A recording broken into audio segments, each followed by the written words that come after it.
कई लोग कहते हैं गुरुजी शिव महापुराण की कथा आप कहते हैं, उस कथा में परिवार को सुधारने के लिए, समाज को सुधारने के लिए, सनातन धर्म के लिए और जनमानस के कल्याण की बात कहते हैं। शिव महापुराण तो इसमें थोड़ी बहुत आ पाती है।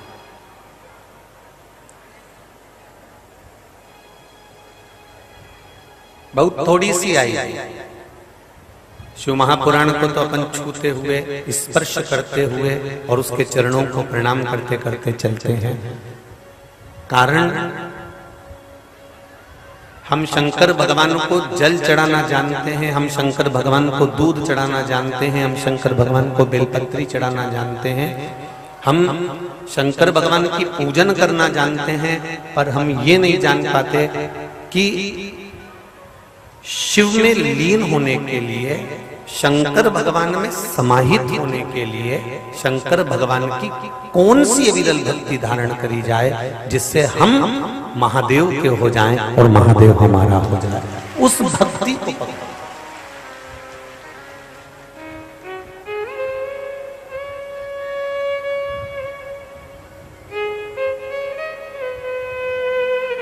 केसरी जी जब हम वहां से चले थे तो हमको कहा था कथा स्थल बहुत दूर है शहर से, और ये निधि बेटी ने भी कहा था कि थोड़ा शहर विश्वनाथ मंदिर और कथा स्थल में दूरी है। और निधि बेटी ने एक बात और कही थी, इतना बड़ा पंडाल लगा दिया, पब्लिक इतना सारा लोग काशी में आता नहीं है। काशी में विशाल विशाल कथा हो गए, 5,000, 7,000, 10,000। तो निधि बेटी कह रही थी कि ये बहुत बड़ा लग गया, अगर इसमें लोग नहीं रहेंगे तो कथा का आनंद गुरुजी का चले जाएगा। हम निधि बेटी से और केसरी जी आपको भी कहेंगे, कौशल जी कहेंगे कि जहां मेरा विश्वनाथ बैठा हो वहां कुछ खाली रह ही नहीं सकता।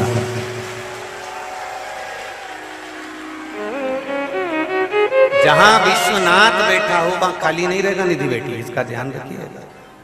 और कथा ये विश्वनाथ के भरोसे पर हुई है और कराने वाला कोई दूसरा नहीं है। कराने वाला तो मेरा शंभू अंदर से बैठा बैठा डमरू बजाता रहता है। ये उसकी कृपा, बैठो बैठो, ये उसकी कृपा।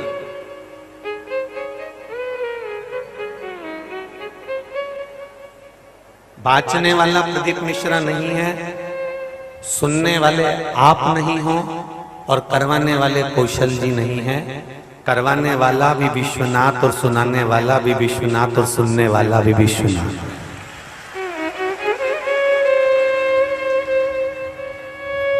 हमने शिव महापुराण की कथा में 5वें दिन कहा था कि बबुआ ये काशी है, हल्के में मत लेना।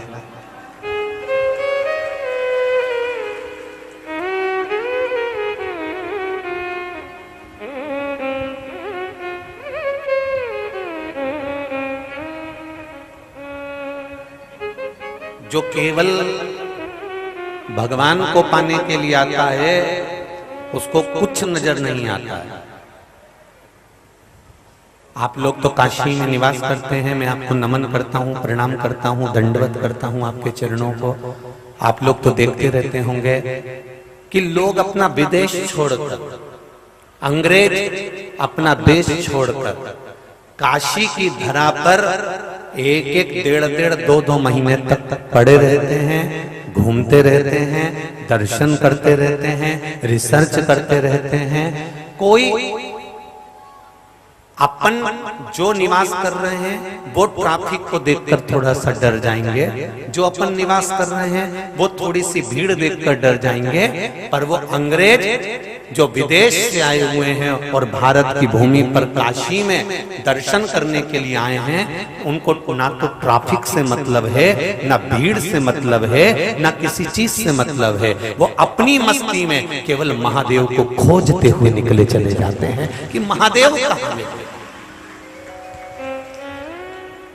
केवल भगवान शिव को खोजते हुए जा रहे हैं, वो केवल भगवान शंकर को खोजते हुए जा रहे हैं। कभी मणिकर्णिका के घाट पर, कभी 80 घाट पर, कभी रविदास जी के घाट पर, कभी गंगा के घाट पर, जहां उनका मन पड़ता है वहां बैठकर भगवान शिव को खोजते हैं, भगवान शंकर को ढूंढते हैं। हमारा आपसे भी यही निवेदन है,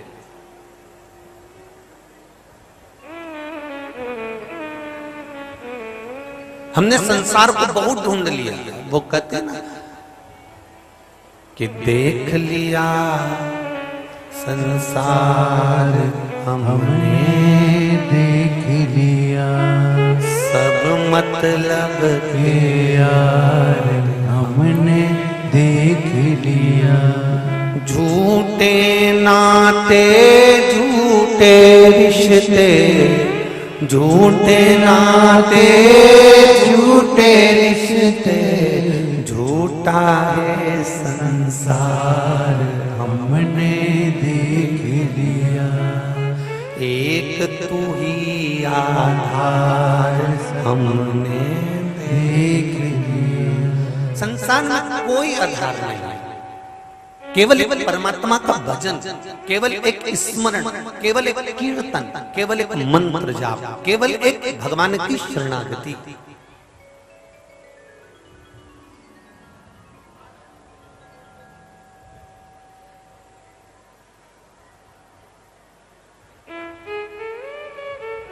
मेरे भाई, मेरी काशी की जीजियों और जी जाओ, इतना जरूर कहूंगा आपसे, साबुन लगाने से शरीर साफ हो जाएगा, निश्चित है मेल नहीं जम पाएगा। उसी तरह रोज रोज शिव महापुराण की कथा सुनने से ये आत्मा में भी मेल नहीं जम पाएगा। न काम, न लोभ, न वासना, न आसक्ति, न तृष्णा।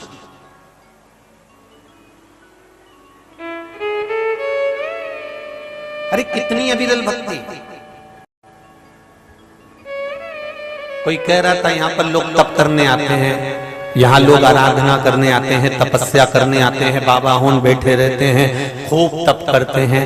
तो हम भी उनको कहना चाहते हैं, शिव महापुराण की कथा में ये 3 घंटे की कथा है, पर इस पंडाल में एक एक व्यक्ति घूम कर देखना, सवेरे 7 बजे से 1 जैसे बिना खाए पिए ना वॉशरूम के लिए जाते हैं, ना कहीं जाते हैं, अपनी जगह छोड़कर केवल 1 बजे का इंतजार करते हैं और 4 बजे तक कथा सुनने के बाद फिर उठते हैं।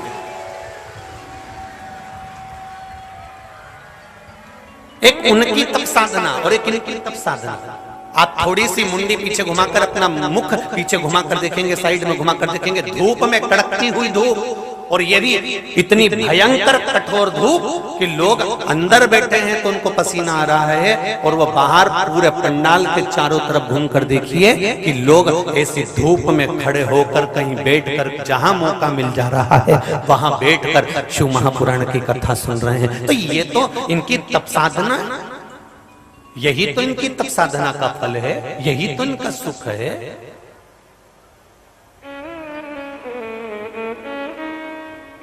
सुबह 7 बजे से 8 बजे से 4 बजे से स्थान घेर लेना, जगह संभाल लेना,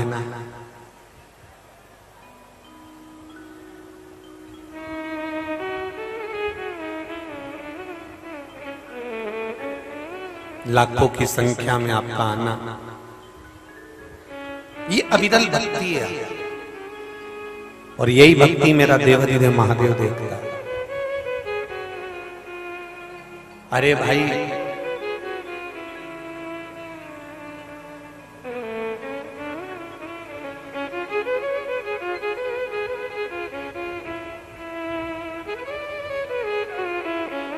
काम, लोभ, वासना, आसक्ति, तृष्णा, ये प्रतिदिन,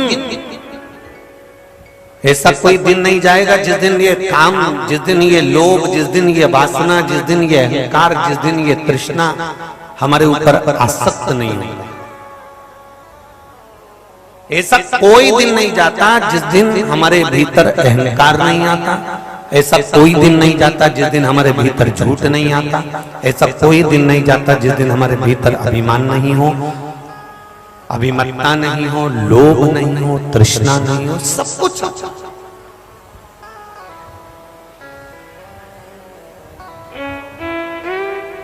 पर जरा सा हाथ में अगर कचरा लगा, जरा सा हाथ में शरीर में थोड़ा सा कुछ लगा, कलर लगा, कचरा लगा, सामान लगा, मिट्टी लगी, तुमने साबुन से धो लिया।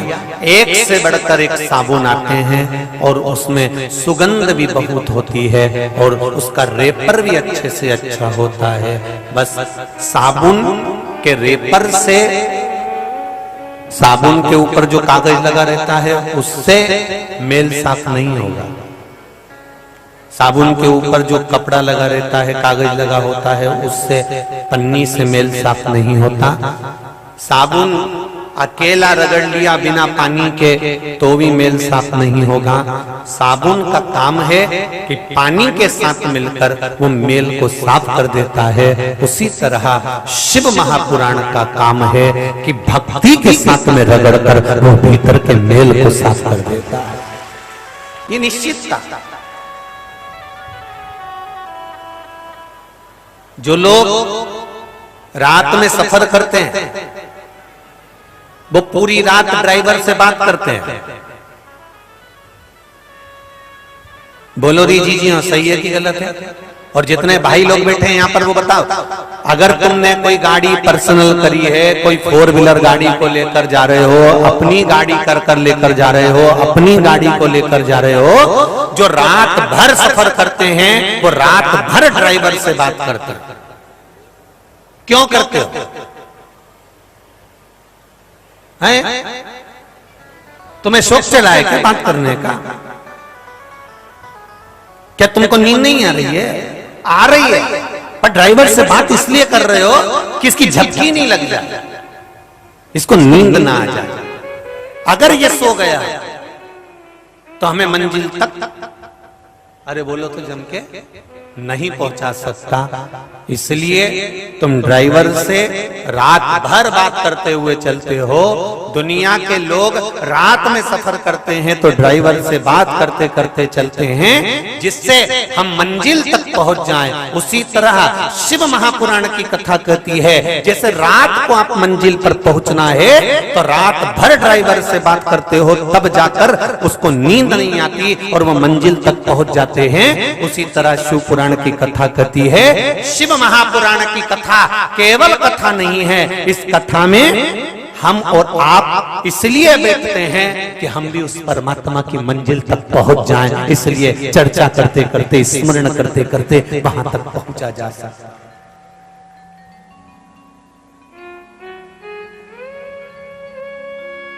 हम उसका भजन करते करते,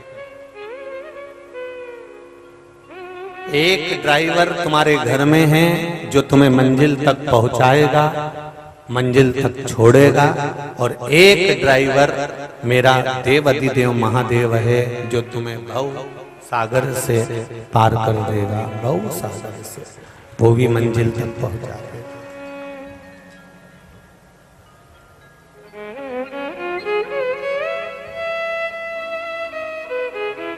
वो भी मंजिल तक पहुंचा। कितनी समझदारी की बात है, स्मरण करिएगा जरा।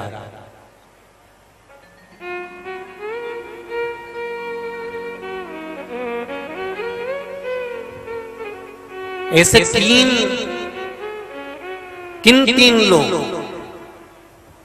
तीन लोगों को देखकर मनुष्य को अपना रास्ता चेंज कर देना चाहिए।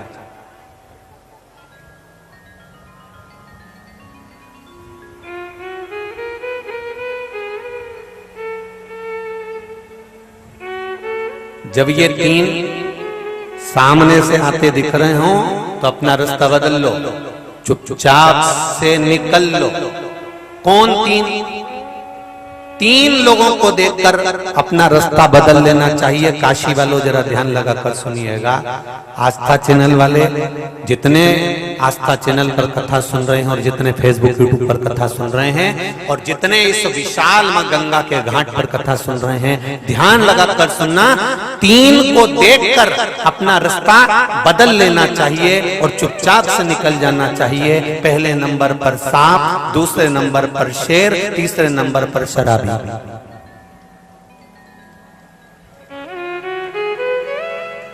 एक सांप, एक शेर, एक शराबी, इन तीन को अगर आता हुआ देख रहे हो तो इनके सामने खड़े मत हो, इनके सामने माथा पच्ची मत करो, इनके सामने दिमाग मत लगाओ, इनके सामने ना खड़े होकर रास्ते को बदलकर चुपचाप एकांत से निकल जाओ। क्योंकि सांप से अगर रास्ता भिड़ाओगे तो कोई मतलब नहीं है, शेर के सामने भी जाओगे तो कोई मतलब नहीं है, और शराबी को कितना भी समझाओगे उसको कोई मतलब नहीं है। इसलिए रास्ता बदल कर निकल। फिर शिव पुराण कहती है पानी में डूबने वाले को बचाया जा सकता है, पानी में डूबने वाले को निकाला जा सकता है, पानी में डूबने वाले को बचा सकते हो पर प्याली में डूबने वाले को नहीं बचा सकते, ये निश्चित। अब कितना भी समझाओ, कितना भी बताओ, कितना भी समझाने का प्रयास करो उसको, जो प्याली में डूब रहे हैं, हम उनसे निवेदन करेंगे कि जिंदगी का कोई सुख तुमको नहीं मिला। तुमने अभी देवाधिदेव महादेव को पहचाना नहीं है, तुमने अभी भगवान को पहचाना नहीं है। दिन भर का रिक्शा चला लेना, दिन भर की मेहनत कर लेना, दिन भर का काम कर लेना और थोड़ा सा पैसा इकट्ठा कर कर परिवार में थोड़ा सा पैसा देकर बाकी का पैसा सब ले जाकर गलत जगह पर लगा देना, इसमें श्रेष्ठता नहीं बनती है माना, इसमें श्रेष्ठता नहीं।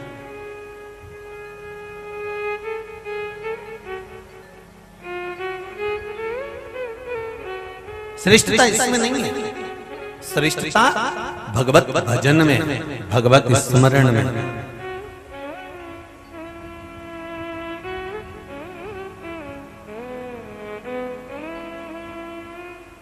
विश्वनाथ की धरा पर रह रहे हो,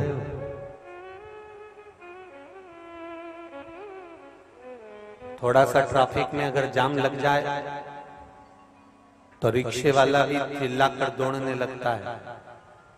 मेरा निवेदन है चिल्लाने की जगह पर अगर तुमको भगवान ने वाणी दी है और थोड़ा सा ट्रैफिक है, बाजू में से कोई अगर गाड़ी निकाल रहा है तो हम भी तो ब्रजभूमि जैसे राधे राधे या हर हर महादेव या विश्वनाथ कह सकते हैं। दिन भर में मुख में से विश्वनाथ निकलेगा, हर हर महादेव निकलेगा तो हो सकता है कि हमारी जिंदगी सवर जाए, हमारा जीवन का आनंद हम पाए।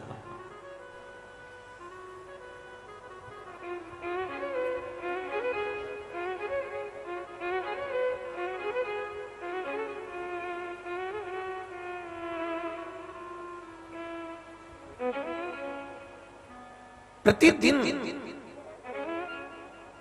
जो गंगा के घाट पर रहते हैं वो रोज गंगा नहीं नहा पाते।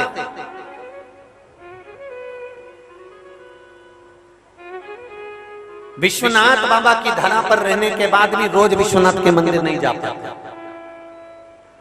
पूरी दुनिया, कर्नाटक, गुजरात, राजस्थान, मध्य प्रदेश, यहाँ वहाँ पूरा उत्तर प्रदेश, ना जाने कहां कहां से 1,000, 500, 200 किलोमीटर दूर से लोग विश्वनाथ बाबा का दर्शन करने आते हैं और हम 20 कदम चलकर भी विश्वनाथ के पास नहीं जा पाते हैं। जरा विचार करना अपने भाग्य को।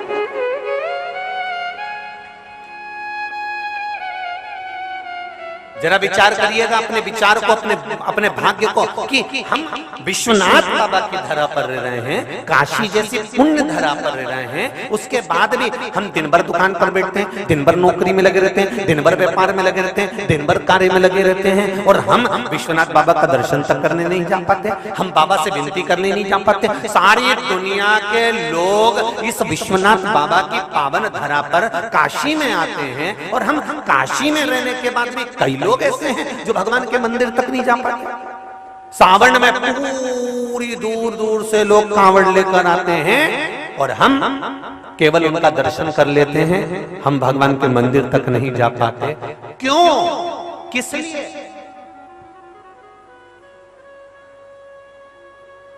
कारण क्या है?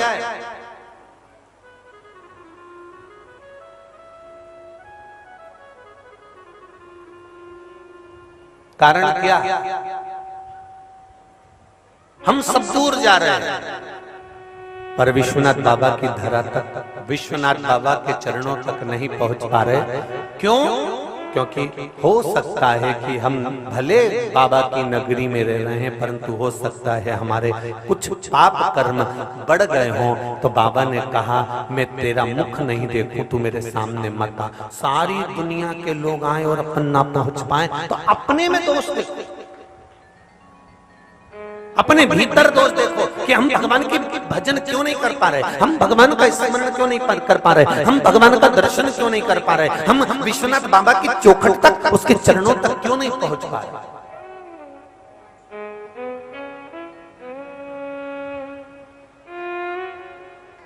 आखिर क्या कमी है हमारे भीतर? कौन सी ऐसी कमी रह गई कि हमें भगवान क्यों नहीं मिल पा? तुम्हें नींद आ रही है बहुत तेज और बच्चे गदर कर रहे हैं, बच्चे चिल्ला चोट कर रहे हैं, बच्चे सोने नहीं देते, तो तुम क्या करोगे? बच्चों को डांटोगे कि नहीं डांटोगे? अरे बोलो तो जम के बोलो जरा, डांटोगे ना? तुम्हें नींद तेज आ रही है, बहुत तेज नींद आ रही है, और बच्चे गदर कर रहे हैं, तो तुम बच्चों को डांट दोगे, और बच्चों को डांट दिया और बच्चे चुप ही हो जाएंगे। और तुमको बहुत तेज नींद आ रही है, बहुत तेज नींद आ रही है, और मक्खी तुम्हें परेशान कर रही है, अब क्या करोगे?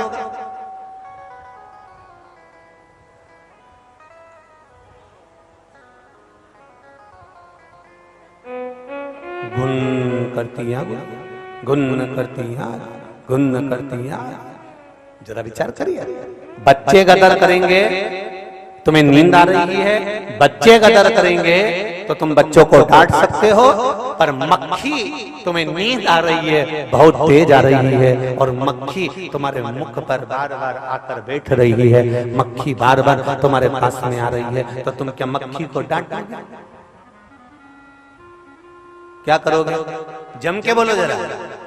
मक्खी बार बार आ रही है तो तुम मक्खी को नहीं डांटोगे, जो चद्दर पड़ी हुई है, जो रजाई पड़ी हुई है, जो कम्बल पड़ा हुआ है, अपने मुख पर डालोगे और सो जाओगे। उसी तरह जब हम सत्संग करने बैठते हैं, भजन करने बैठते हैं, कई लोग कहते हैं हमारा मन थोड़ी देर लगता है फिर नहीं लगता, अर्थात बच्चों को तो तुमने डांट लिया पर मक्खी को नहीं डांट पा रहे हो। इसलिए निवेदन है, जब तुम्हारा मन ना लगे, जब तुम्हारा चित्त ना लगे, भगवान की भक्ति की ओर मन ना लगे, उस समय पर शिव महापुराण का कम्बल ओढ़ना और थोड़ी देर आराम कर देखना, आपको आनंद की अनुभूति हो जाएगी। जब भटको मार्ग से, कहीं इधर उधर विचलित हो रहे हो, कहीं मार्ग से भटक रहे हो, उस समय पर शिव तत्व को जानने के लिए शिव महापुराण की कथा को श्रवण करना ही पड़ेगा, भगवान शंकर की कथा को सुनना ही पड़ेगा, ये निश्चित था।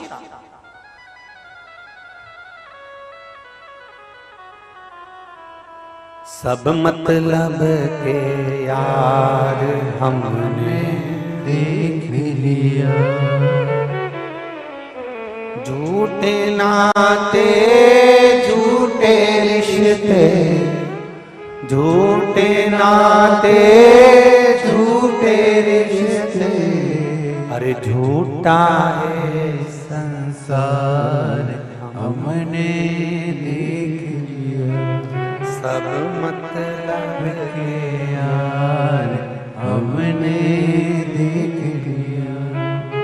देख लिया संसार हमने देख लिया। इस संसार सागर में किसको देखोगे, कैसे देखोगे?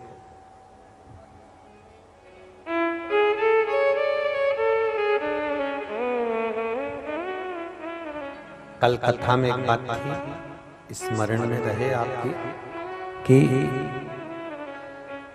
भीष्म पितामह ने द्रौपदी का चीर खींचते हुए देखा था, तो 56 दिन तक उनको बाणों की सैया पर पड़े रहना पड़ा था। दृष्टि सही होना चाहिए। दृष्टि सही।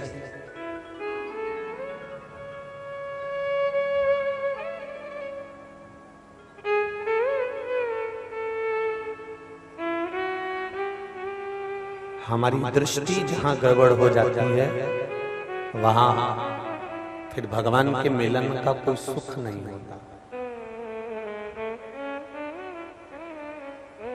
काम, लोभ, वासना, आसक्ति, तृष्णा, ये सब इन नेत्रों से जाती है।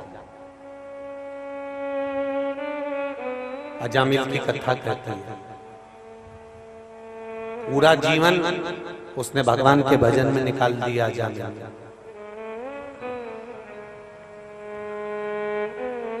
श्रीमद् भागवत में लिखा है अजामिल ने पूरा जीवन भगवान के भजन में निकाल दिया।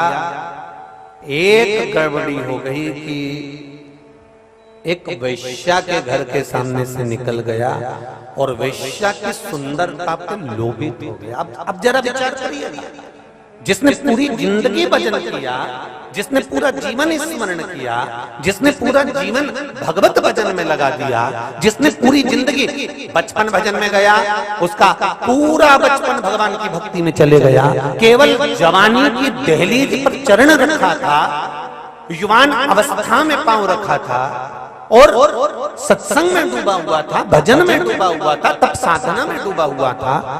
दृष्टि वैश्या के दरवाजे से निकल कर जाता था, रोज निकल कर जाता था, अलग रास्ते से जाता था। आज रास्ता चेंज कर दिया और रास्ता बदला, और वहां रास्ता बदलने के बाद एक वैश्या के द्वार पर, वैश्या के दरवाजे के सामने देखा क्यों भीड़ हो रही है, क्या कारण है, इतनी भीड़ का कारण क्या है।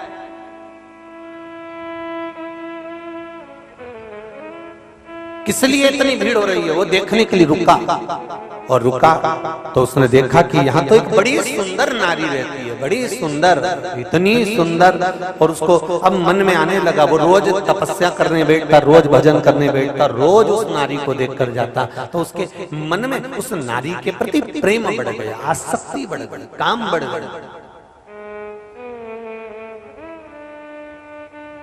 केवल श्रीमद् भागवत कथा के अजामिल ही एक ऐसे नहीं थे जिनके भीतर देखकर रुचि बढ़ी। श्रीमद् भागवत में एक पात्र और है, श्री ध्रुव जी महाराज।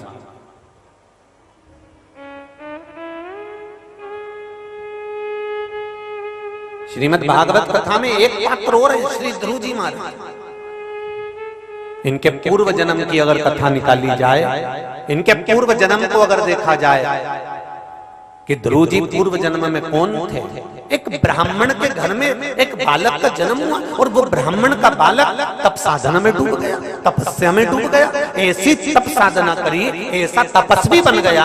तपस्वी बनने के बाद जंगल में बैठकर केवल तपस्या कर रहा था। उसकी तपस्या इतनी प्रबल हो चुकी थी कि भगवान को दर्शन देना था। बस भगवान 5 महीने में, 6 महीने में प्रकट होने वाले थे।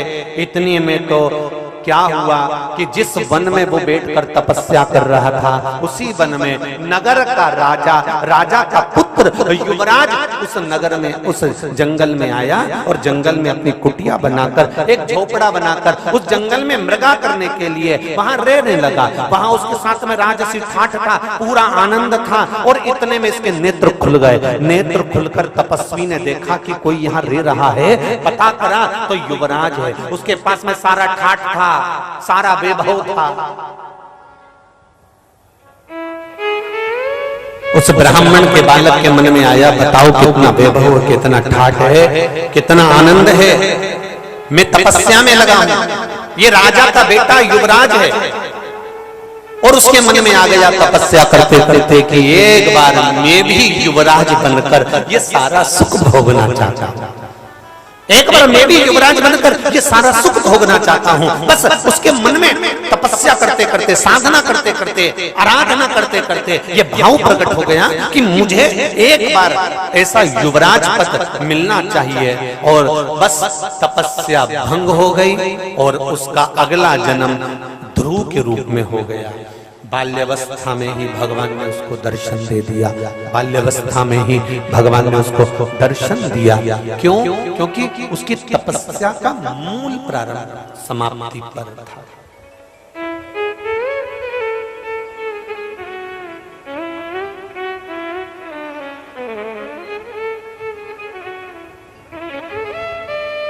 विचार करिएगा जरा, स्मरण करिएगा जरा। भक्ति का मूल, भक्ति का सुख। पीछे की आवाज बढ़ाइए, पीछे की आवाज बढ़ाइए। भक्ति का मूल, भक्ति का सुख।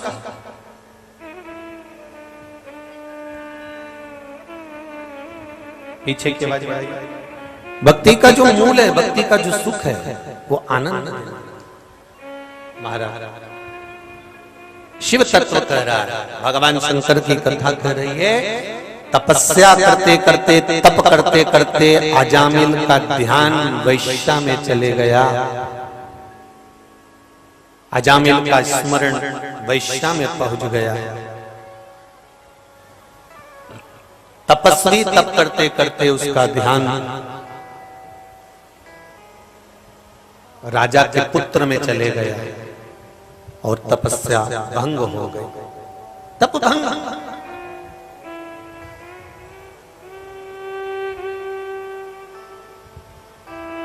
जरा विचार करिए, जरा सी भीड़ वैश्या के द्वार पर देखी और वैश्या के द्वार पर चले गया और वैश्या के द्वार पर जाकर उसकी चित्त, उसकी बुद्धि बदल गई। अभी तप साधना में लगा था, अब वैश्या में लग गया। आपसे भी निवेदन है, कहीं दूसरी जगह भीड़ हो रही हो तो भले मत जाना, पर कहीं शिव महापुराण की अगर भीड़ पड़ रही हो तो 5 मिनट जरूर जाकर दर्शन कर लेना। अजामिल एक वेश्या के दरवाजे की भीड़ को देखकर रुक गया था, तो वेश्या में फंस गया था। आप शंकर भगवान की कथा की भीड़ देखकर उसकी चौखट पर 2 मिनट शिव महापुराण के पंडाल में पहुंच गए और रुक गए।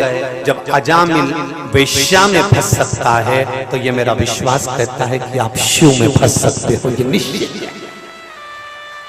शंकर भगवान के चरणों में निश्चित है आपका चित्त, आपका मन, आपकी दृढ़ता, आपका विश्वास पहुंच सकता है।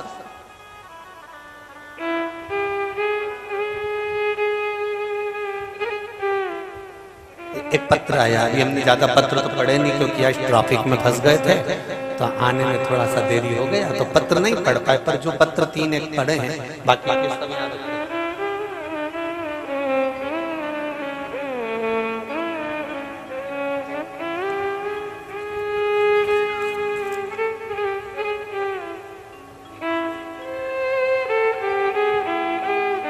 शंभो शरणे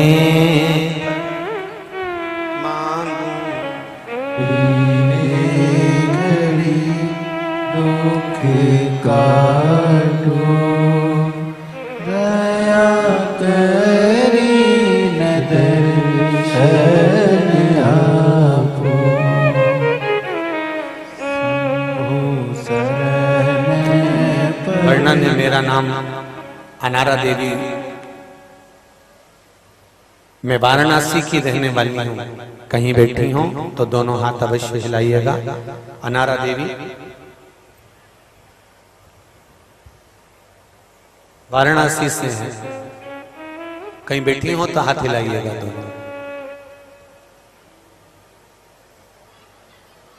गुरुजी, हम बाबा का क्या वर्णन करें, मैं क्या बताऊं, जितना गुणगान करूं उतना कम है। गुरुजी, मेरे 5 साल का बच्चा, 3 साल की बच्ची थी, घर से 10 बजे रात को निकल गए और घर पर किसी को पता नहीं था। गुरुजी चाचा जी के पीछे जा रहे थे, उनके काका जी के पीछे, और रास्ता भटक गए और चाचा जी को मालूम ही नहीं था कि बच्चे आ रहे हैं। जब बहुत दूर तक चला गया तब पीछे मुड़कर देखा तो बच्चा खड़ा था। फोन बेटे ने किया कि कोई दो बच्चों का स्मरण सब दूर हो रहा है। तब बाबा की कृपा से, शिव बाबा की करुणा से इतना रुदन पड़ा, इतना रोना पड़ा, केवल भगवान शिव याद आए और श्री शिवाय नमस्तुभ्यम का मंत्र याद आया और मेरे दोनों बच्चे वापिस मेरे घर में कोई व्यक्ति छोड़कर चले गया। ये शिव है। कहां पूरे ढूंढने में लगे। एक पत्र और देखिए।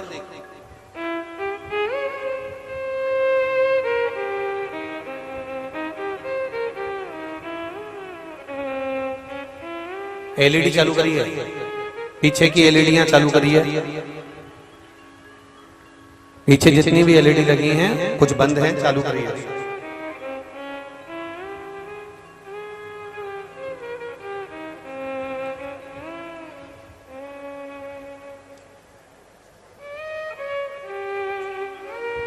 मैंने तेरे ही भरोसे, ओ बाबा तेरे ही भरोसे, हवा बिच उड़ती जावांगी, बाबा डोर हमको छड़ीला मैं कटी जावांगी।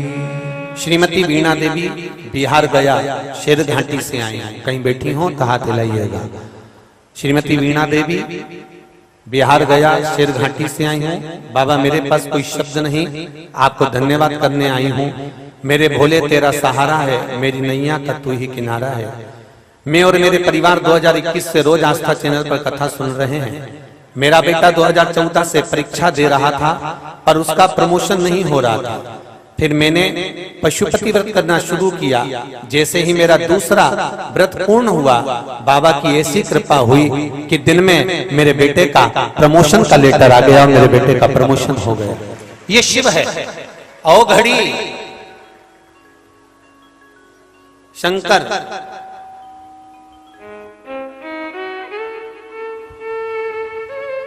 शिव है। ओ घड़ी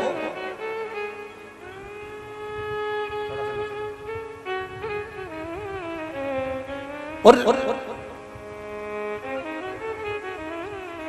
जब शिव ओघड़ी स्वयं आकर संभालता है, मेरा देव अधिदेव महादेव स्वयं आकर संभालता है, तो अपने आप सब संभाल जाता है। अपने आप सब समझ जाता है।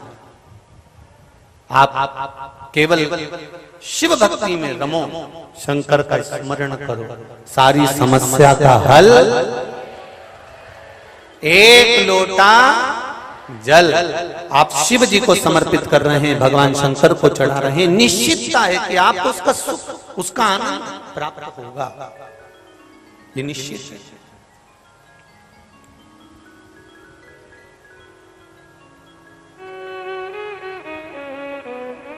महाराज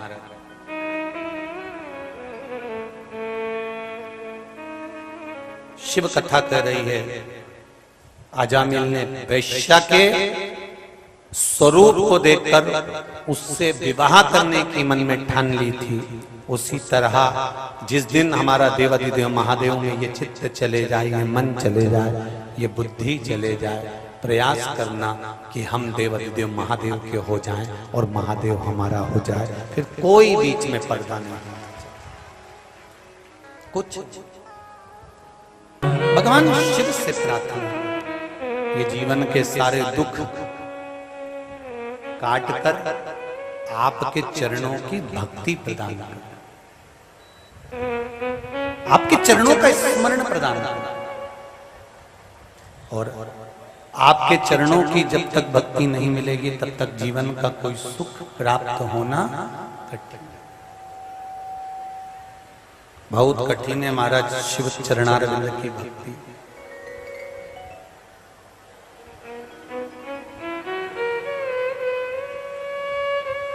देखिए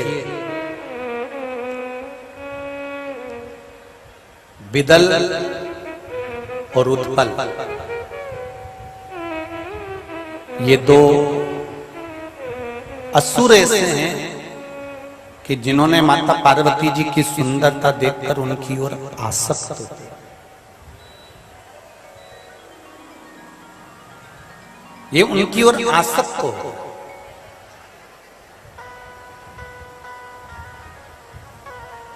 विदल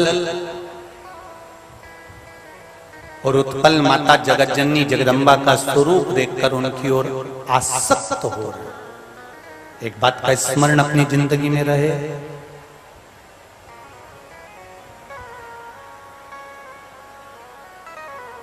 अभी नवरात्रे गए हैं, नवरात्रे में आपने माँ देवी का स्वरूप देखा होगा, माँ दुर्गा का स्वरूप देखा होगा,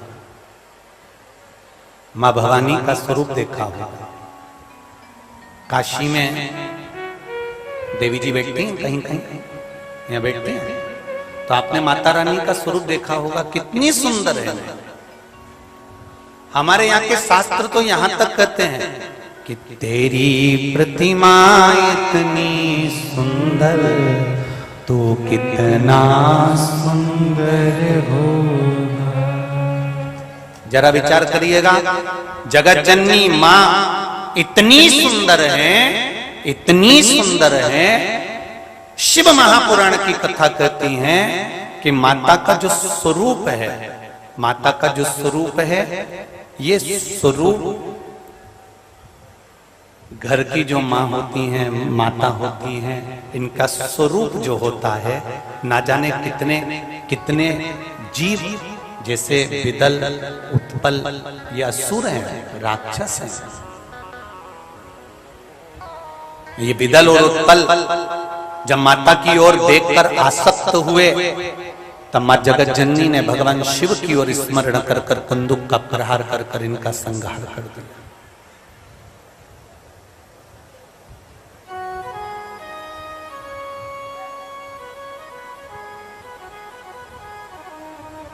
एक बगीचे में लगा हुआ फूल,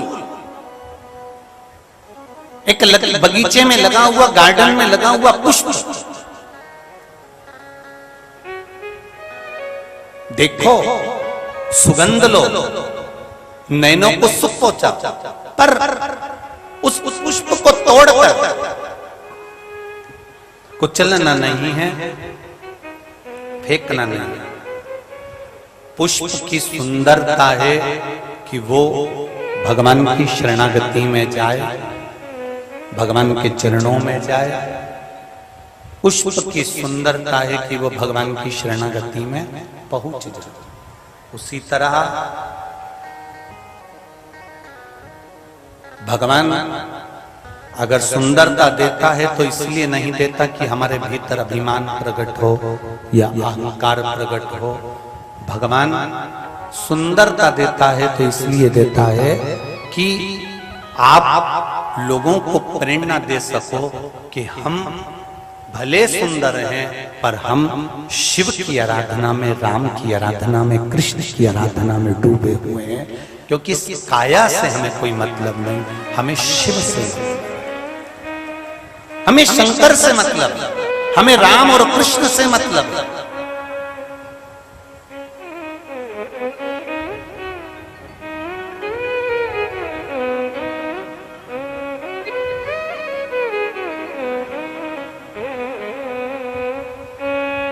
भरी सभा थी जनक जी महाराज की, बड़े बड़े शूरवीर राजा बैठे हुए थे और अष्टावक्र जी का आगमन हो गया था। 8 जगह से तेड़े थे अष्टावक्र जी, और अष्टावक्र जी का जब आगमन हुआ, 8 जगह से तेड़े अष्टावक्र जी जब वहां पर पहुंचे तो पूरी सभा उनको देखकर हंसने लगी, पर अष्टावक्र जी के नैनों में जल नहीं। अष्टावक्र जी ने एक ही बात कही राजा जनक जी से, जनक जी, आपकी सभा में सारे वीर बैठे होना थे, मुझे क्या मालूम था कि ये काया के परखैया बैठे। अष्टावक्र जी ने कहा, मुझे यह नहीं मालूम था कि ये काया को देखने वाले बैठे। फिर वही बात आ गई है जिस बात को हमने पहले भी कथा में कहा कि लोग पूछते हैं शंकर भगवान को रिझाने के लिए कौन से कलर के कपड़े पहनना चाहिए जिससे भगवान शंकर प्रसन्न हो जाए, भगवान को पाने के लिए कौन सा कपड़ा चेंज करना चाहिए, कौन सा कपड़ा बदल लेना चाहिए, कौन सा कपड़ा पहन लेना चाहिए जिससे भगवान प्रसन्न हो जाए। शिव महापुराण की कथा बार बार कहती है शिव को पाने के लिए कपड़े बदलने की जरूरत नहीं पड़ती, भगवान शंकर को पाने के लिए कलेजा बदल लो, बस भगवान तुम्हारे सामने आकर खड़ा हो जाए। हम कपड़े ना बदलें, हम कलेजा बदलें, हम चित्त बदलें, अपनी वृत्ति बदलें। बड़े बड़े स्थान पर बैठ जाएंगे, बड़े बड़े पद पर बैठ जाएंगे और उसके बाद भी हम 24 घंटे किसी ना किसी की निंदा में लगे रहेंगे, तो उसमें आपको परमात्मा की कभी प्राप्ति नहीं हो सकती। हाँ, उससे ये जरूर प्राप्त होगा कि हम किस कुल में जन्मे हैं। हम क्या लोगों की केवल अष्टावक्र जी ने जनक जी की सभा में जाकर कह दिया था कि यहाँ जितने बैठे हुए हैं एक वीर नजर नहीं आता मुझको, यहाँ केवल इस शरीर को, इस चमड़े को देखने वाले बैठे हुए हैं जो मुझे देखकर हंस दिए हैं।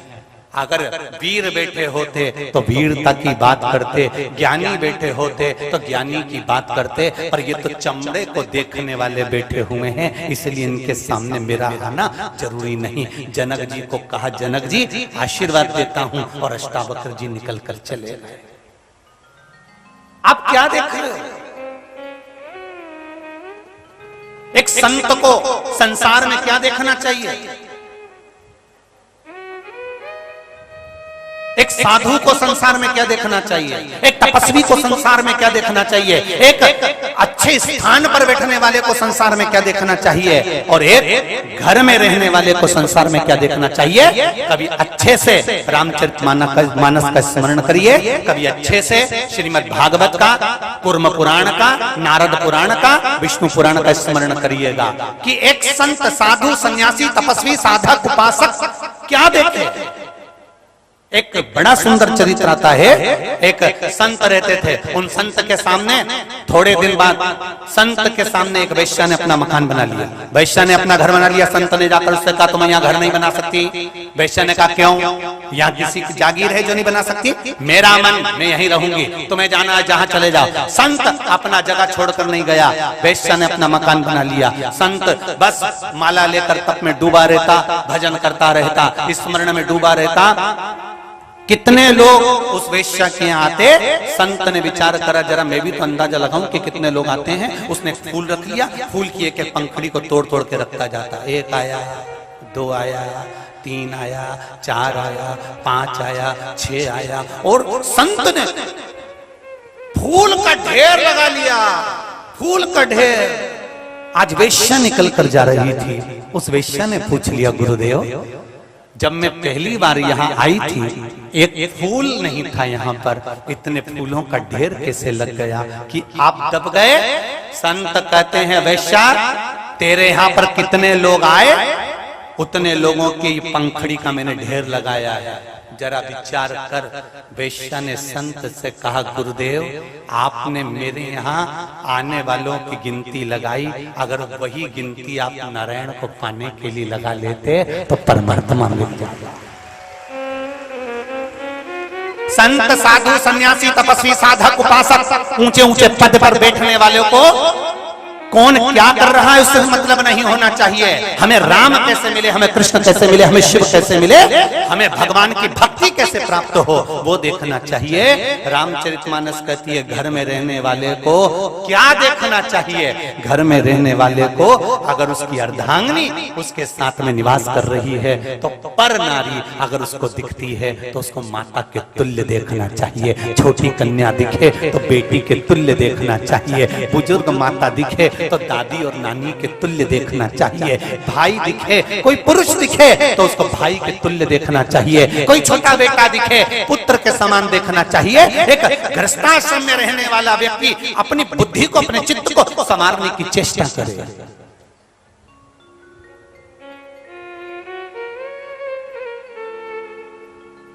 हम क्या देख रहे हैं? काशी में आने के बाद भी अगर हम ट्रैफिक देखेंगे, काशी में आने के बाद भी हम अगर नाली का कचरा देखेंगे, काशी में आने के बाद भी अगर हम कुछ गलत देखेंगे तो ये हमारी दृष्टि का दोष है, हमारी दृष्टि का दोष है। काशी में आने के बाद जब स्टेशन से नीचे उतरो, स्टेशन से पांव तुम्हारा काशी की धरा पर रखे, काशी के रेलवे स्टेशन पर तुम्हारा पांव बस भूमि पर रखा है, उस समय से तुम्हारी दृष्टि दुनिया के कोई चीज को देखने के लिए ना ललके। अगर होटल में भी हो तो ये अभिलाषा उत्पन्न होना चाहिए, सबसे पहले मैं विश्वनाथ के मंदिर जाऊंगा, नहाया कि नहीं नहाया मतलब नहीं, पर मुझे शिव देखना है, मुझे शंकर से मिलना है। ये ललकता तुम्हारे भीतर होना चाहिए। पर हमारी ललकता होती है काशी के स्टेशन से नीचे उतरते से पहले मुझे होटल जाना है। भगवान भी कहते हैं होटल में जाना था तो आया क्यों? पहले सबसे पहली ललकता जब किसी लड़की को लड़का देखने के लिए पहली बार जाता है, उसको ना चाय से मतलब होता है ना रसगुल्ले से मतलब होता है, उसको तो मतलब होता है कि जगदम्बा कब आएगी, उसको उससे मतलब वो आएगी। ना उसे चाय पीना है, ना उसको नाश्ता करना है, ना उसको भोजन करना है, पहली जिसको मैं देखने के लिए आया हूं वो मुझे दिख जाए। लड़की के लिए आशा रहती है जिस लड़का मुझे देखने के लिए आया है वो मुझे दिख जाए, मैं उसको देख लूं वो मुझे देख ले। उसी तरह हमें होटल की नहीं, धर्मशाला की नहीं, हमें व्यवस्था की नहीं, हमें मूलता होना चाहिए। स्टेशन से नीचे उतरते से मेरा शंभू कहाँ है, बहुत दिनों से नहीं देखा, एक बार मेरा विश्वनाथ मिल जाए, मैं जाऊं उस शंकर के पास, मेरे वो घड़ी के पास में, और दिल से बैठ कर कह दूं कैसा है महादेव, बहुत दिन हो गए मुझे बुलाने में, बहुत देरी कर दी, मैं बहुत रोया, तुझे हर पल बुलाता रहा मेरे महादेव, और तूने मुझे इतने दिनों में बुलाया, इतने दिनों में।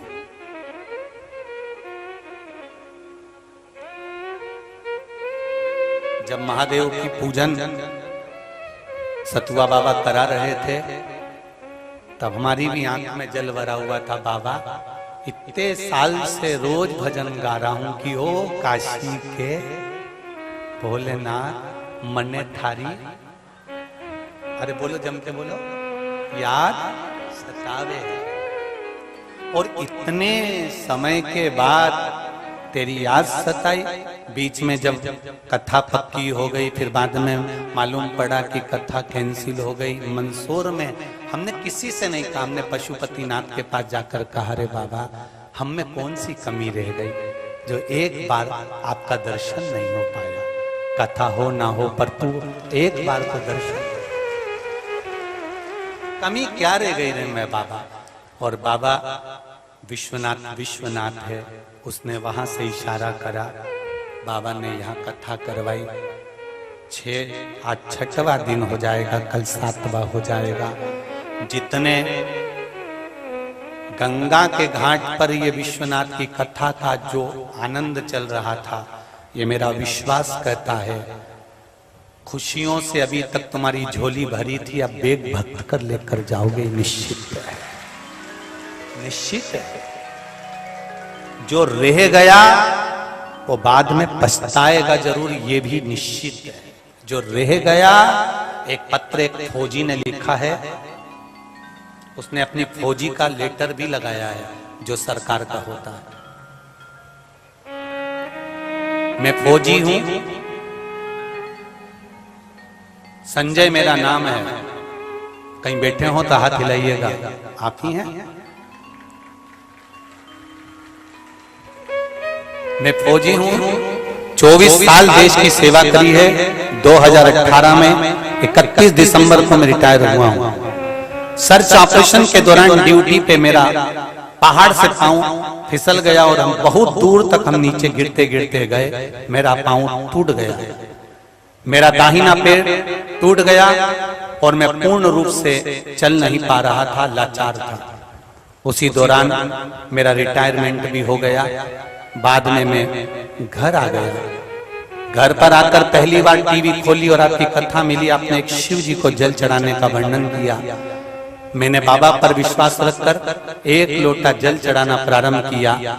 चल नहीं पाता था, टेक कर चलता था। सारे लोग मुझे लंगड़ा कहते थे कि ये लंगड़ा हो गया, पर मैं आज काशी में दिखाने के लिए आया हूं कि मैं लंगड़ा नहीं, मैं तगड़ा हो गया। आओ आओ आओ फौजी भाई, पधारो।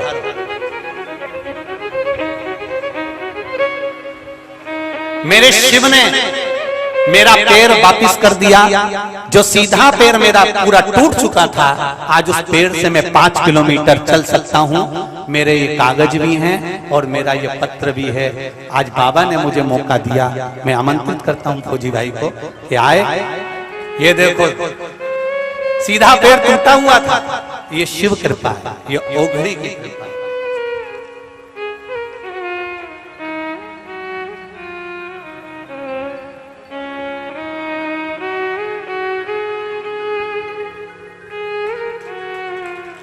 शंभो।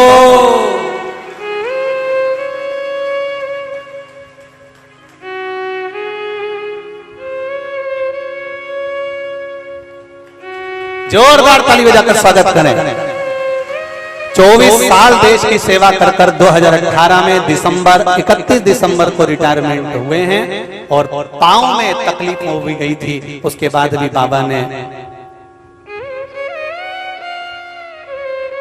पूरा पांव देखिए, पूरा पांव टूटा हुआ है, नीचे से पूरा हरा पड़ा हुआ है और हड्डियां भी।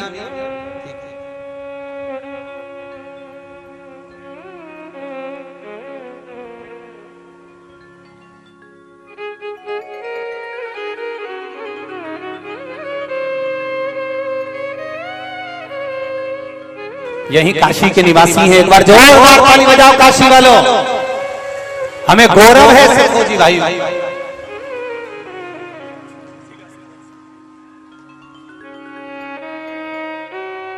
उनको बात नमस्ते। जोरदार ताली बजाकर स्वागत करें। बहुत बहुत स्वागत। शंभो शरण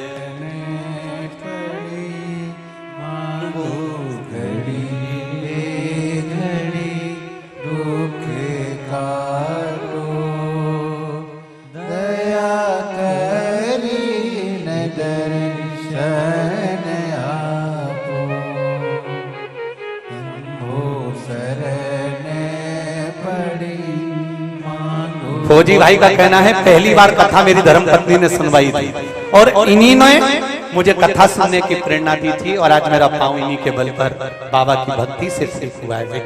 श्री शिवाय नमस्ते। मांगू घड़ी घड़ी दुख काटो दया करी ने दर्शन शंभो शरण पड़े मांगो घड़ी रे घड़ी दुख काटो दया करी न दर्शन आपो। शिव तत्व है ये, भगवान शंकर को पाना। एक बेटी बैठी हुई है यहाँ पर जिसका फेफड़ा एक साइड का पूरा फेफड़ा खराब हो गया है और पूरा फेफड़ा खराब होने के बाद में डॉक्टर ने कह दिया था कि यह अच्छी जिंदगी नहीं जी सकती। शिवजी पर एक लोटा जल आप ही हैं, आप ही ने भेजा। जो दोनों हाथ हिला दीजिए एक बार। श्री शिवाय नमस्ते। एक साइड का फेफड़ा पूरा खराब है, डॉक्टर ने कह दिया था ये कुछ नहीं कर सकती, 2 कदम नहीं चल सकती, पर बाबा की कृपा से एक लोटा जल और बेलपत्र का फर्क इतना है कि मेरी बेटी आज पूरी तरह से ठीक है और बाबा की कृपा से उसको पशुपतिनाथ व्रत की कृपा से उसका मुंबई में पवई में एक अच्छी कंपनी में जॉब भी लग गया है। मैं बाबा को धोख लगाने के लिए। श्री शिवाय नमस्ते। बैठिए। हर हर शिव तत्व है, उदारता मेरे शिव।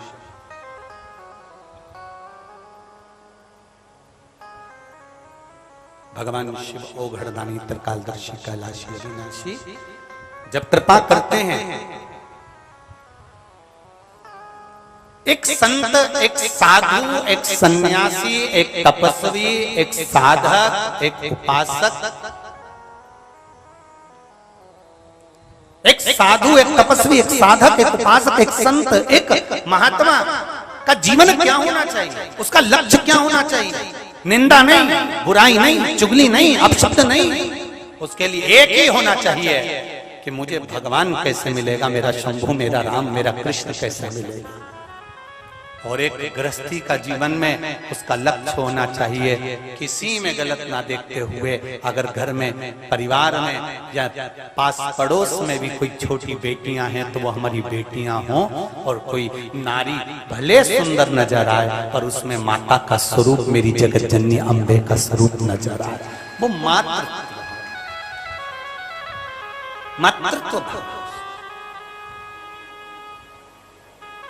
केवल मातृत्व।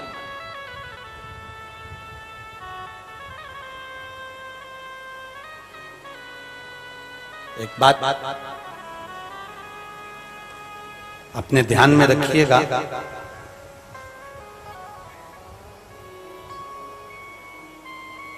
जब तक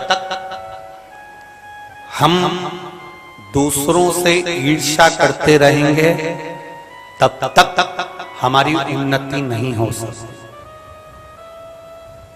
क्या करते रहोगे? ईर्ष्या। अगर हम दूसरे से ईर्ष्या करते रहेंगे तो हमारी उन्नति नहीं हो सकती, ये निश्चित है। आप ईर्ष्या करना छोड़ दीजिए, आप वैभव और उन्नति की सीढ़ी पर चढ़ते चले जाएंगे, आपको कोई नहीं रोक पाएगा, कोई नहीं। एक बुढ़िया दरवाजे पर बैठी थी, सामने से कपास की गाड़ी निकल कर गई, बहुत सारी कपास, बहुत सारी रुई उसमें भरी हुई थी। कपास की गाड़ी निकल कर गई तो बुढ़िया ने सोचा, इतना सारा कपास कितने का बिकेगा, कितना पैसा आएगा, पैसा आएगा तो उसका तो बंगला बन जाएगा, गाड़ी आ जाएगी। वो कपास का सोचते सोचते चक्कर खा के नीचे गिर गई।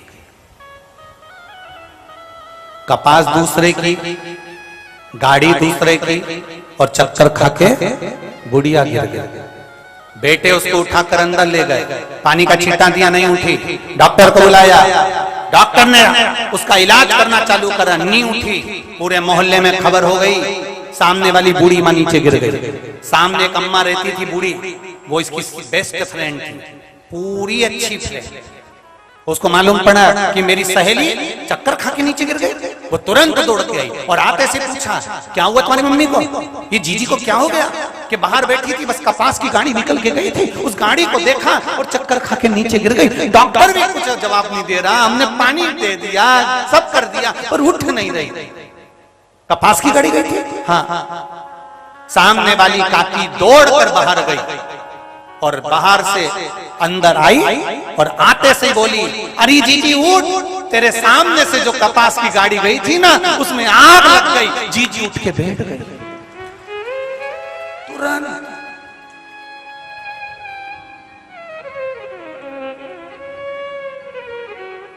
बच्चों ने पूछा, काकी आपने हमारी मम्मी को कैसे अच्छा कर दिया?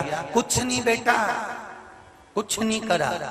वो कपास की गाड़ी दूसरे की थी, कितने में बिकेगा, कितना पैसा इकट्ठा हो रहा होगा, कितना धन आ रहा होगा, और करेगा क्या, इतना रुपया सोच सोच के चक्कर खा के नीचे गिर गई। ये ईर्ष्या अंदर इतनी जलन की भर गई, इतनी जलन की भर गई कि जैसे खाने से एसिडिटी होती है, वैसे ईर्ष्या से एसिडिटी हो गई और चक्कर खा के नीचे गिर गई। अब वो चक्कर जो खाई थी तो उसको बोलना तो पड़ेगा कि वो गाड़ी बर्बाद हो गई। कई लोग संसार में ऐसे हैं जो दूसरे का सुख नहीं देख सकते, वैभव नहीं देख सकते, वो बस आस लगा कर बैठे हैं, केवल आस लगा कर बैठे हैं।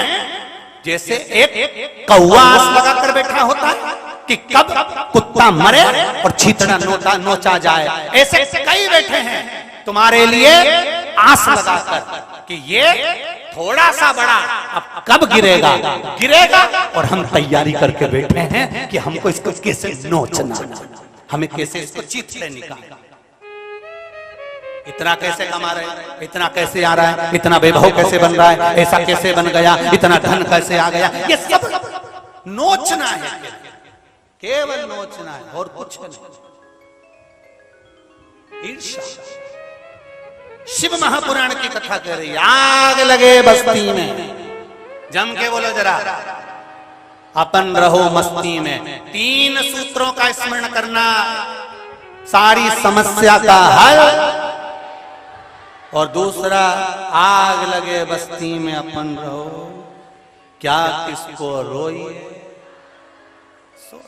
जिंदगी के ये 3 सूत्र अपना के रख लो, 1 लोटा जल से समस्या मिटती रहेगी। और क्या किसको रोना, अलमस्त होकर जिंदगी जीना। कोई ज्यादा ज्यादा बोले, तुम ज्यादा ज्यादा खजूर वाली चोटी करके जूड़ा बांध के जा ले जा, क्या कर ले। और ज्यादा ज्यादा करे तो बनारस का पान में दबा के फिर खाई के पान, ले अब बोले।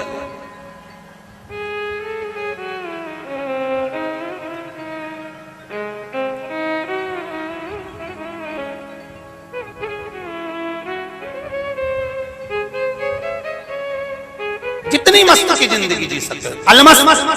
मनुष्य का शरीर वापिस नहीं मिलेगा। 83,99,999 जीवन निकलने के बाद तब मनुष्य बने हो।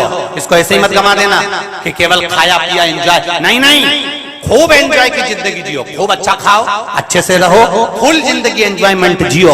और साथ में 1 लोटा जल शंकर जी के मंदिर में जाके चढ़ाते रहो। बस ये जिंदगी अलमस्त जियो। और कोई मतलब नहीं अपने को, बस भगवान की भक्ति जरूर करना। मनुष्य का जीवन मिला है, खूब बढ़िया बढ़िया खाओ पियो मौज करो अपनी जिंदगी। रोज तुम्हारी अगर पाचन क्रिया ठीक है तो रोज पोया हलवा गुलाब जामुन इमरती भजिया पकौड़ा खा, कौन मना करे। और ज्यादा कभी कभी हफ्ते में 1 आध बार लिट्टी ने चोखा।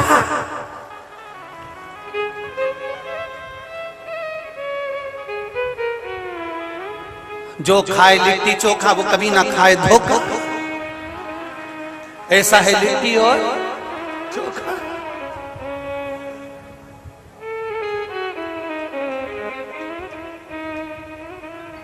क्या सोचना। और जब मन हो जाए और लगे कि अब हमारे घर में कोई त्योहार आ रहा है तो ठेहुआ, क्या बोलते ठेहुआ, वो मीठा मीठा आटे में गुड़ घोल के ठेहुआ। हाँ जो भी हो, तुम काशी वाले समझ गए ना, बहुत सहजता नहीं। अपने जीवन को मस्त जियो ना, हमें ईर्ष्या देखना है ना, हमें निंदा करना है ना, हमें बुराई करना है। और जो करे अपनी मस्ती में, अपने आनंद में। श्री शिवाय नमस्तुभ्यं, श्री शिवाय नमस्तुभ्यं। भगवान की भक्ति को धारा कर। विदल उत्पल माता पार्वती के सुंदर स्वरूप को देखकर आसक्त हुए पार्वती जी ने कुंदुक उठाकर प्रहार करा।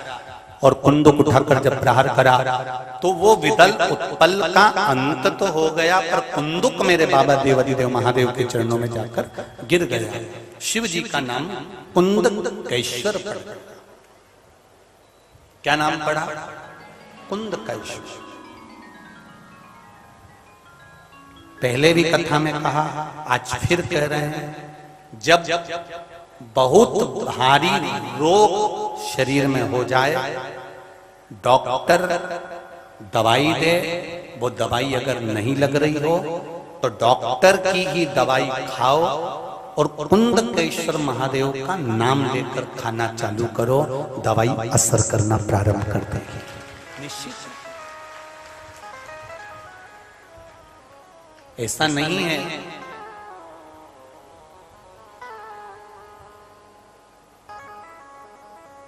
दुनिया में केवल एक डॉक्टर ही ऐसा होता है जो भगवान का स्वरूप होता है, जिस पर हम विश्वास कर कर उसके पास जाते हैं और अपने दिल की बात कहकर उससे औषधि लेकर आते हैं। इस व्यासपीठ से कभी नहीं कहा ऐसा कि आप डॉक्टर के पास मत जाओ। ये व्यासपीठ हमेशा कहती है कि डॉक्टर के पास जाओ। जांच कराओ, दवाई लाओ और उस दवाई को, उस औषधि को कुंदकेश्वर महादेव का स्मरण कर कर खाओ, जिससे एक बार खा ली जाए तो दूसरी बार जरूरत नहीं पड़े और शरीर ठीक हो जाए। शरीर दवा के साथ में दुआ की भी जरूरत पड़ती है, इसलिए एक लोटा जल शिव जी को रोज चढ़ाओ, थोड़ा सा आचमन करने के लिए लेकर आओ, बेलपत्री चढ़ाओ। कभी कभी अगर हमारे शरीर में ज्यादा कष्ट हो रहा है, ज्यादा बीमारी आ रही है, ज्यादा तकलीफ आ रही है, तो बेलपत्री की जो बीच वाली पत्ती है, बीच वाला जो पत्ता है, अशोक सुंदरी वाली जगह पर उसको, जैसे जल इधर बहता है तो अशोक सुंदरी वाली जगह पर बेलपत्री का पत्ता इस तरह से रखकर कलश में जो जल है वो जल उस बीच वाले पत्ते पर, अशोक सुंदरी वाली जगह पर अपने शरीर में अगर ज्यादा कष्ट है, घुटने में अगर डॉक्टर बोल रहा है कि घुटना बदलना पड़ेगा या कोई गैप आ गया है हड्डी में तो शरीर में ये ऑपरेशन करना पड़ेगा या गुरिया खसक गया है, तो उसके लिए डॉक्टर की दवाई तो जरूर खाओ, साथ में बीच वाली जो पत्ती है जो आपने अशोक सुंदरी वाली जगह पर रखी है, वहां 7 बार भगवान शंकर के नाम से, कुंदकेश्वर के नाम से जल चढ़ाओ। फिर थोड़ा सा जल बचा हुआ 3 बार शिवलिंग के ऊपर चढ़ाओ। उसी पानी में से थोड़ा सा आचमन जितना पानी कलश में लेकर आ जाओ या कटोरी में लेकर आ जाओ, उसको दिन भर में 3 बार पीना प्रारंभ करो कुंदकेश्वर महादेव के नाम से, और फिर 15 दिन बाद जांच कराओ, बाबा चाहेगा ऑपरेशन की जरूरत नहीं पड़ेगी, शिव तत्व हो जाओ। कौन से महादेव? कुंदकेश्वर महादेव। ये शंकर भगवान का एक स्वरूप, जब माता पार्वती जी ने कुंदुक का प्रहार करा था और वो कुंदुक विदल उत्पल को मारने के बाद शिव जी के चरणों में जाकर गिरा था, तो वो कुंदकेश्वर महादेव। कुंदकेश्वर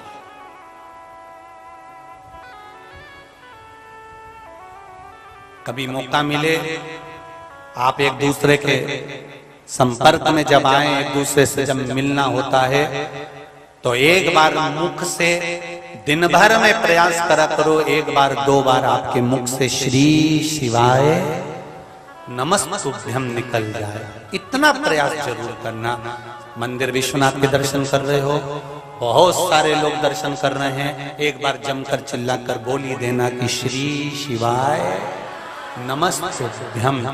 काल भैरव का दर्शन कर रहे हैं, देवी का दर्शन कर रहे हैं, किसी शंकर मंदिर का दर्शन कर रहे हैं, एक बार जम के आवाज लगाकर कहना। उसका कारण है अपने भीतर की जो काम, लोभ, आसक्ति, वासना, तृष्णा, कोई पाप कर्म हमारे जीवन में हमारे द्वारा कोई पाप, ऐसा नहीं कि संसार में कोई व्यक्ति ऐसा हो गया जिससे पाप नहीं होता।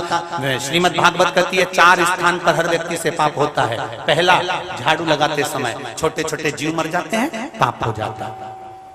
अग्नि जलाते समय पतंगे जल जाते हैं, पाप माथे चढ़ जाता है। नहाते समय, कपड़ा धोते समय, स्नान करते समय, बर्तन मांजते समय छोटे छोटे जीव मर जाते हैं, अपने को नहीं दिखते, पाप माथे चढ़ जाता है। चौथा, घर से जाते समय अपने पांव के नीचे, चप्पल के नीचे छोटे छोटे जीव मर जाते हैं, पाप माथे चढ़ जाता है। 4 स्थान पर हर व्यक्ति से पाप होता है, चाहे कोई भी। ये पाप की गठरिया उसके मस्तक पर बंधी रहती है। पाप कहां जाकर कम होता है? जब हम किसी देवालय में, कथा में, मंदिर में पहुंचते हैं और हमारी नाभि से जब आवाज निकलती है। तुमने कई बार देखा होगा, विश्वनाथ जी के दर्शन करने जाते होगे या भगवान के मंदिर दर्शन करने जाते होगे, तो कई बार आप लोगों ने देखा होगा कि कई साधु, सन्यासी या कोई संत इतनी जम के चिल्लाता है कि अपने को डर लग जाता है, आते से चिल्लाएगा, एकदम मन में भय लगेगा, कौन चिल्लाया? कारण क्या? वो चिल्लाया नाभि से। क्यों चिल्लाया? 4 स्थान पर पाप होता है, वो पाप कहीं नहीं कटता। मरने से पहले उस पाप को अगर काटना है तो या तो शिव महापुराण की कथा में जाकर या शंकर के मंदिर में जाकर जम के बाबा को पुकार लो, कट जाता। कट पाप कटने का स्थान ही है।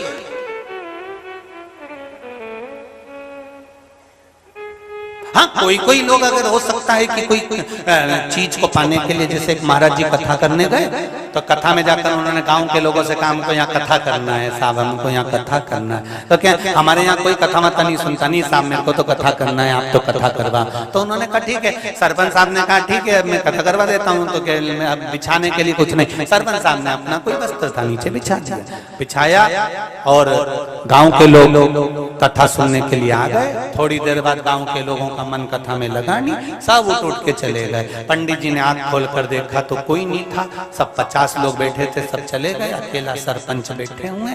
तो सरपंच साहब को देखा तो पटेल साहब से कहा पटेल साहब सब चले गए, तुम नहीं गए? पटेल साहब बोले कि गुरुजी मैं तो कब का चले जाता, पर मेरी धोती पे तो तुम बैठे हो। तो ऐसे भी एक कही कि वो धोती के चक्कर में बैठे हैं कि भाई धोती अपनी फंसी।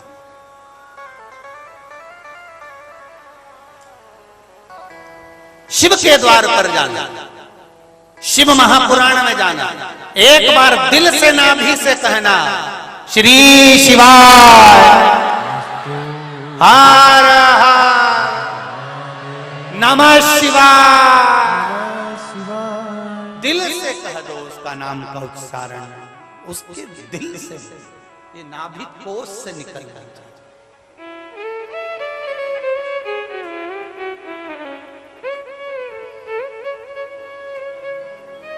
नाभि कोष।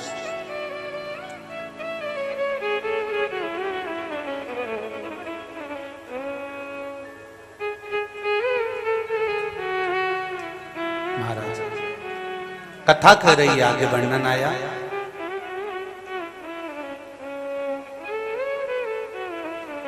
शिव जी के नेत्र बंद करने से एक पुत्र का जन्म हुआ जिसका नाम अंधकासुर था। पार्वती मैया ने इसको गोदी में लिया, अपना पुत्र माना, अपना।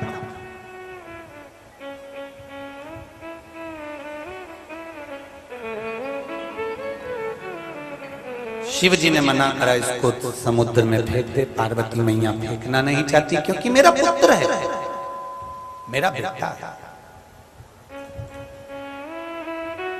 केवल एक माँ ऐसी होती है, बेटा कपूत से कपूत भी हो जाए तो भी माँ अपने बच्चे के लिए कभी गलत नहीं सोचती। केवल माँ।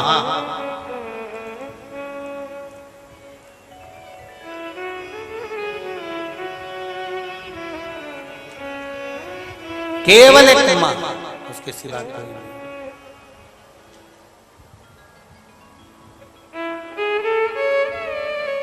आप बेटा अब शब्द भी बोल देता है, आड़ा टेढ़ा भी बोल देता है, कुछ गलत भी बोल देता है, तो भी माँ उसके लिए कभी गलत नहीं सोचती। कभी गलत विचार उस माँ के भीतर नहीं आता कि मेरा बेटा का अनर्थ हो जाए या बेटा बेकार हो जाए या नष्ट हो जाए। जैसे माता और पिता अपने बच्चे के लिए कभी गलत नहीं सोचते, संसार में जन्म लेने वाले बच्चे भले परमात्मा के लिए गलत गलत बोल देते हैं, परमात्मा के लिए अपशब्द बोल देते हैं, पर कभी परमात्मा अपने बच्चों के लिए गलत नहीं सोचता। वो सोचता है कि इसका उद्धार हो जाए, कभी गलत नहीं सोचता।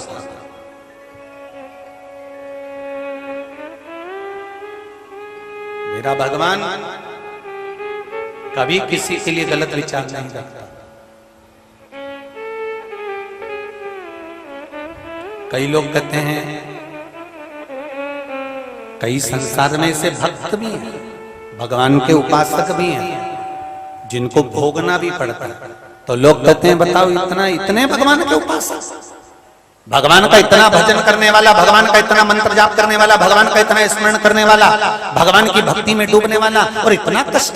कई लोग ऐसे आपकी भी दृष्टि में आ जाता है, पड़ोसन कभी एक लोटा पानी नहीं चढ़ाती, पड़ोसन कभी अगरबत्ती नहीं लगाती, पड़ोसन कभी भगवान के मंदिर नहीं जाती, और भगवान उसको दिए जा रहा है, और हम रोज भगवान को मना रहे हैं, और भगवान हमें दुख पर दुख दिए जा रहा है। उसका कारण क्या है?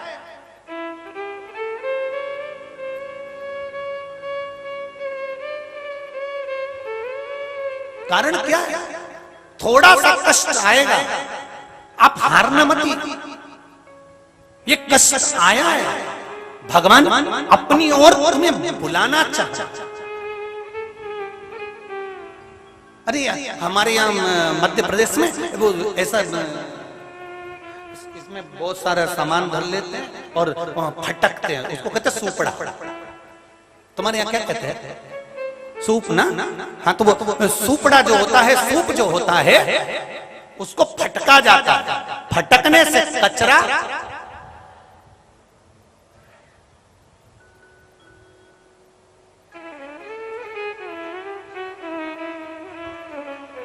चलनी में और सूपड़े में, ये सूप में और चलनी में अंतर है। पहले के जमाने में केवल कचरा साफ करने के लिए सूपड़ा ही चलता था। बोलो सही है गलत है? ये चलनी नहीं चलती थी। पहले के जमाने में केवल सूपड़ा चलता था, सूप चलता था, जिससे कचरा फटक दिया जाता था, कचरा बाहर हो जाता था। आज के जमाने में वो चलनी चल गई, क्योंकि जल्दी काम चाहिए ना तुम लोगों को, थोड़ा तो जल्दी से निकाल कर। चलनी में और सूप में एक अंतर है। जो पुराने जमाने के लोग थे, उन्होंने चलनी का निर्माण नहीं करा, उन्होंने सूप का निर्माण करा। क्यों? क्योंकि बहुत चतुर थे। उनको मालूम है कि सूप जब कचरा फटकेगा तो सूप कचरे को फटक कर बाहर कर देगा, अच्छे अच्छे दाने को अपने पास रख लेगा। चलनी अच्छे अच्छे को नीचे पटक देगी, कचरा कचरा अपने पास रख लेगी। सूप में और चलनी में यही अंतर है। चलनी अच्छाई को छोड़ देती है और बुराई को रख लेती है। सूपड़ा बुराई को फेंक देता है और अच्छाई को अपने पास रख लेता है। वो अच्छा है।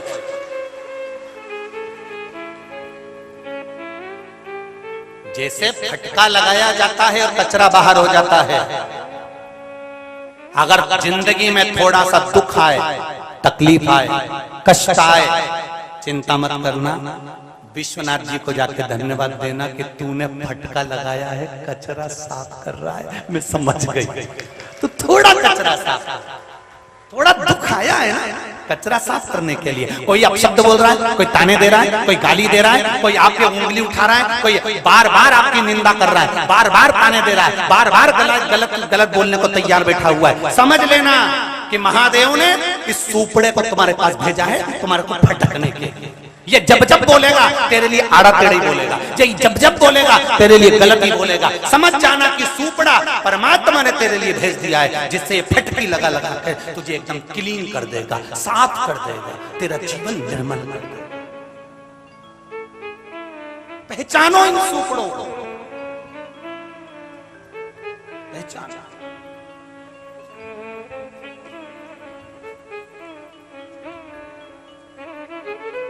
मेरे भोले तेरा सहारा है, मेरी नैया का तू किनारा है। इसके सिवा कोई साधन नहीं। हमारा परमात्मा हमारा हो जाए, उसका चरणारविंद का सुख हमको मिल जाए। एक लोटा जल जब हम शिव को चढ़ाने के लिए जाएं, घर से जल लेकर जाओ, घर से जल भर कर लेकर जाओ, और पास में अगर गंगा जल हो तो गंगा जल भर कर लेकर जाओ, मना नहीं। पर घर से आप इसलिए जल लेकर जाना क्योंकि घर में 3 दोष होते हैं। पहला पितृदोष, दूसरा कालसर्प दोष, तीसरा वास्तु दोष। प्रत्येक घर में होता है। चाहे तुम किसी वास्तु शास्त्री को बुला लेना, वो तुम्हारा घर देखकर बोलेगा यहाँ से बाथरूम तोड़ो, यहाँ बनाओ, यहाँ से सीढ़ी वहां बनाओ, कितना भी वीआईपी मकान बना लो, पर थोड़ी ना थोड़ी गड़बड़ी हो जाती है। वास्तु दोष, पितृदोष, कालसर्प दोष, ये 3 दोष प्रत्येक मनुष्य के घर में होते हैं। प्रत्येक मनुष्य के घर में।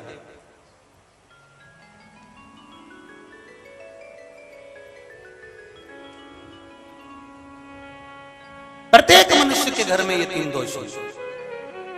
अब इन दोष को मिटाने के लिए करना क्या है?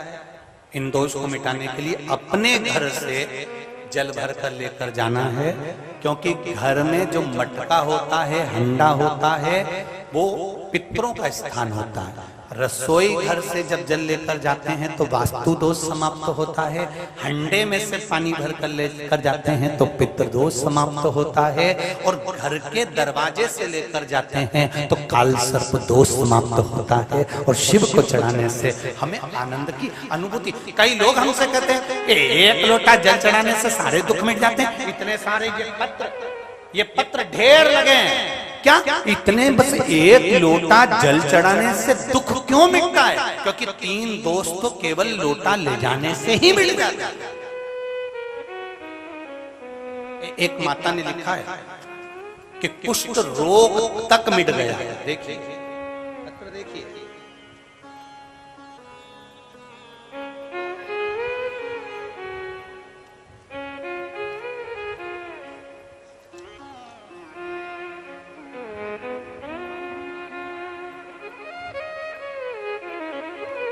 लाइन लिखी है,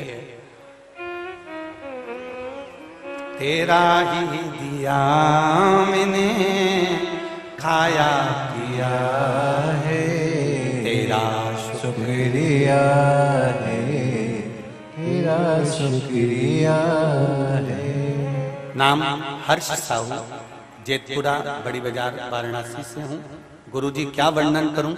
1 लोटे जल का उसमें पूछे कि बाबा ने हमें क्या नहीं दिया है। जब से 1 लोटा जल चढ़ाना प्रारंभ किया है तब से मेरा सारा दुख कष्ट बाबा ने हर लिया है। अशोक सुंदरी पर लाल चंदन पीला चंदन लगाकर चढ़ाने से क्या फायदा होता है गुरुजी? कुष्ठ रोग तक बाबा मुक्त कर देते हैं। मेरा सारा रोग बाबा ने हर लिया गुरुदेव। जो दवाइयां असर नहीं कर पाई वो बाबा ने कर दिया गुरुजी। मेरा जीवन सवार दिया। जिसने पत्र लिखा हो वो हाथ हिलाइएगा। आप ही ने लिखा, श्री शिवाय नमस्तुभ्यम। बाबा ने मेरा रोग हर लिया गुरुदेव। जीवन था नारी का, कैसे मेरे बाबा ने मेरा साथ दिया है, ये मैं क्या वर्णन करूं। उसमें लिखा है सारी दवाइयां फेल है और 1 लोटा जल अग्रहण्य है। ये बेटी लिख रही है। इतना बड़ा रोग मेरा बाबा ने मिटा दिया गुरुदेव, केवल लाल चंदन का प्रयोग करने से। बैठो बैठो। श्री शिवाय नमस्ते। ये शंभु, ये शिव है, ये शंकर, ये औघड़ी।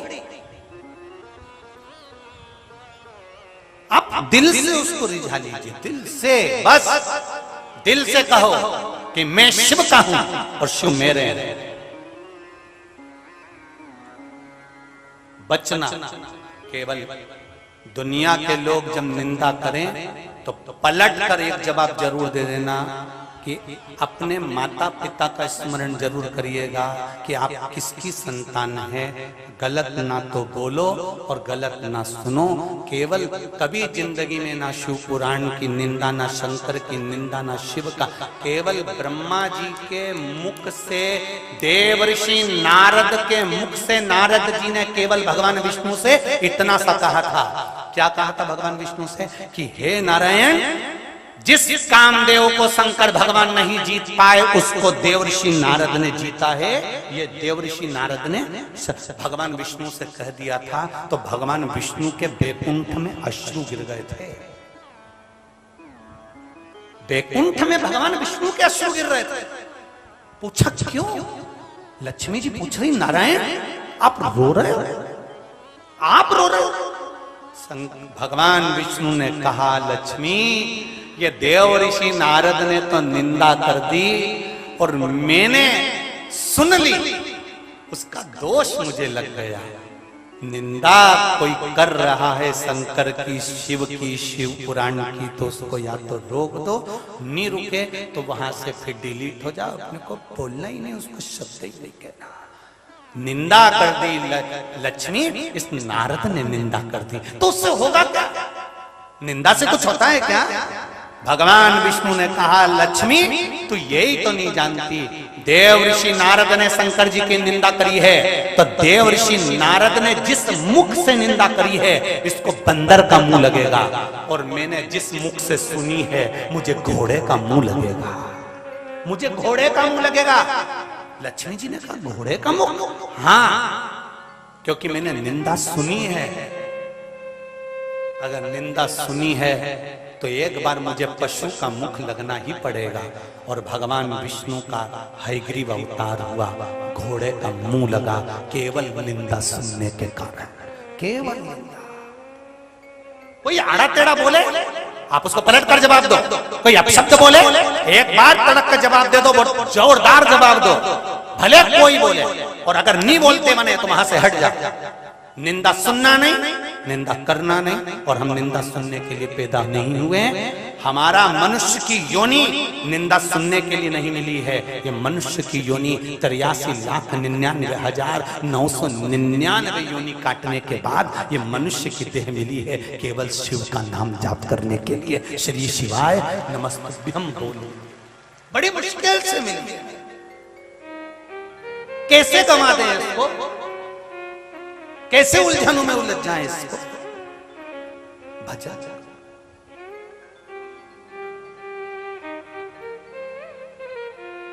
महाराज, अंधकासुर पानी में फेंक दिया गया, हिरण्याक्ष ने झेल लिया, बड़ा करा। मेरे माता पिता कौन है? हिरण्याक्ष ने कह दिया, कोई नहीं। समुद्र में बहकर आया था, मैंने पकड़ लिया था, कोई माता नहीं, कोई पिता नहीं। हिरण्याक्ष का संहार वराह भगवान ने कर दिया। अंधकासुर ने अपने दूतों से कहा कि मेरे को तप करना है, तप करने अंधकासुर बैठा। भगवान ब्रह्मा जी से वर मांगा कि मुझे वर दो, मैं कभी मरूं ना। ब्रह्मा जी ने कहा, ऐसा कभी नहीं हो सकता कि तू मरेगा नहीं, मरना तो पड़ेगा। बादाम खाओगे तो भी मरेगा, किशमिश खाओगे तो भी मरेगा, रोटी खाओगे तो भी मरेगा, नी खाओगे तो भी मरेगा, ये तो मरना तो निश्चित है, मरना बिल्कुल निश्चित है। तुम चाहे कथा सुनो चाहे मत सुनो, मरोगे तो सही, ये तो निश्चित है। बस कथा सुनकर मर गए तो वापस जन्म नहीं होगा, और कथा नहीं सुनकर मर गए तो फिर नरक की जिंदगी जीना। 83,99,999 योनियां वापिस प्राप्त कर, फिर चींटी बनो, जुआ बनो, फिर कोई निकालेगा।